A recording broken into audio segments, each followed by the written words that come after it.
வணக்கம் நண்பர்களே, welcome to my channel CCF. So இந்தியாவோட சாம்பியன்ஸ் ட்ராஃபி ஸ்குவாட் அனௌன்ஸ் பண்ணிட்டாங்க. நான் பெரிய வீடியோ ஆல்ரெடி போட்டுட்டேன், பார்க்காதவங்க போய் செக் பண்ணிக்கோங்க. ஸோ இந்த வீடியோல நம்ம டிஸ்கஸ் பண்ண போற டாபிக் சுப்மன் கில்ல ஏங்க வைஸ் கேப்டனா போட்டாங்கன்னு சொல்லி நிறைய பேர் சோஷியல் மீடியாலையும் கேட்டுட்டு இருக்காங்க, நம்ம மக்களும் நிறைய பேர் கேட்டுட்டு இருக்காங்க. எனக்கும் அதுல ஒரு கேள்வி இருக்கு, சுப்மன் கில்ல எதுக்கு வைஸ் கேப்டனா போடணும்?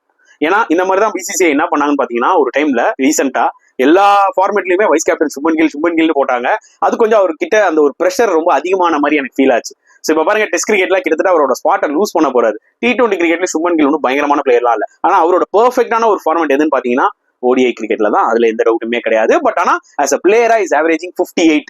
கண்டிப்பா ஒரு டீம்ல இடம் இருக்கு, அதுல எந்த டவுட்டுமே கிடையாது. யாராவது ஒரு எதுக்குடா சுப்மன் கில்னு கேட்டானா அவன் இத்தனால மேட்சே பார்க்கலன்னு தான் அர்த்தம். ஸோ அதனால அவரோட ஸ்பாட்டை இங்க யாருமே கேள்வி கேட்கறதுக்கு ரைட்ஸே கிடையாது. ஏன்னா ஸ்கோர் ரன்ஸ் மற்ற பிளேயர்ஸ்லாம் எந்த டீமோடலாம் அடிச்சாங்களோ அதே டீம்ஸோட தான் சுப்மன் கில்லும் ODIல அடிச்சிருக்காரு. பட் வைஸ் கேப்டனா போட்டுதான் வந்து பாத்தீங்கன்னா எனக்கும் கொஞ்சம் ஓவரா தெரியுதோன்ற மாதிரி தோணுது. பொறுத்து வந்து பார்ப்போம் என்ன நடக்க போகுது அப்படின்னு சொல்லிட்டு.